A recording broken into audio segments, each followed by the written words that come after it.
जीवन और मरण, जीवन और मृत्यु।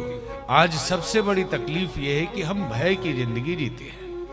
हर आदमी भय में, कब मर जाएंगे, कब परमाणु युद्ध हो जाएगा। कई लोग बोल रहे कि आपका ओमान में कार्यक्रम है अभी, बोले हाँ, तो उधर अरब में तो लड़ाई ईरान और उधर से हो रहा है, तो मत जाइएगा। किसी ने कहा हमसे, हमने कहा अरे भाई हमारा क्या हो जाएगा, अगर हमारा फिक्स है कि वहीं जाके मरना है तो हम पहले से ही चले जाते हैं ना,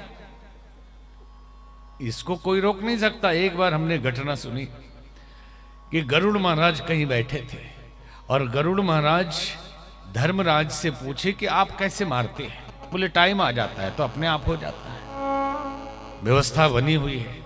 तो बोलिए ये कबूतर कब मरेगा? बोले 3 घंटे बाद मरेगा। एक कबूतर था वहां पे, पूछा ये कबूतर कब मरेगा? तो बोला 3 घंटे के बाद मरेगा। तो गरुड़ जी ने कहा अच्छा मैं दिखाता हूं कैसे आप मारते हो। वो कहीं दक्षिण भारत में कबूतर था गरुड़ जी के पास। उन्होंने पैर से उसे उठाया, ले जाके हिमालय के एक गुफा में छुपा दिया और उसी गुफा में एक बिल्ली पहले से बैठी हुई थी, कबूतर को खा गई। और गरुड़ जी खुश है कि तो मैंने तो इतने हजारों हजार किलोमीटर ले जाकर छुपा दिया है, अब तो कबूतर मरेगा ही नहीं, 3 घंटा पूरा हो गया, अब मार के दिखाइए। तो धर्मराज ने कहा कि वो मर चुका। बोले कैसे मर गया? देखिए बही खाता में चित्रगुप्त के लिखा हुआ है कि हिमालय के गुफा में बिल्ली के खाने से ये मरेगा। और बेचारा 3 घंटे में उड़ के वो कबूतर जा नहीं सकता था हिमालय, लेकिन घटना ऐसी घटी कि आपके मन में ये आ गया, आपने पहुंचा दिया, आपने मदद कर दी उसकी जो लिखा था।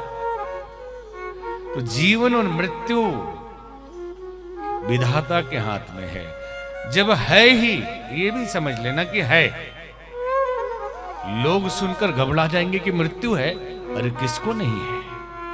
ये मृत्यु लोक है, मरे हुए लोग बैठे। कोई 10 साल के बाद वाला मुर्दा है, कोई 20 साल के बाद का मुर्दा है, कोई 30 साल के बाद का मुर्दा है। तभी तो संत कबीर कहते थे साधो ये मुर्दों का गांव, ये मुर्दे का गांव है। जितने लोग यहाँ बैठे हैं बच्चों को छोड़ के, बच्चे भी 60 साल बाद जाएंगे। अगर 10 साल के हो गए होंगे तो 70 साल के बाद जाएंगे। और जो 50 साल के, 40 साल के, 60 साल के होंगे, कोई 10 साल में, कोई 20 साल में, कोई 25 साल में, 30 साल के बाद के तो मुर्दे हैं ही। और मौत कहें तो डर जाते हैं, सोचते हैं सब लोग मरेंगे मैं नहीं मरूंगा, सब लोग मरेंगे मैं नहीं मरूंगा। तो जीवन और मृत्यु विधाता कब मरेंगे ये उसके हाथ में। मरना तो है ही, पक्का है मरना है, कोई यहां रहने नहीं आया, सबको जाना है। तो फिर क्या डरना, जिस दिन जाना है उस दिन जाना है।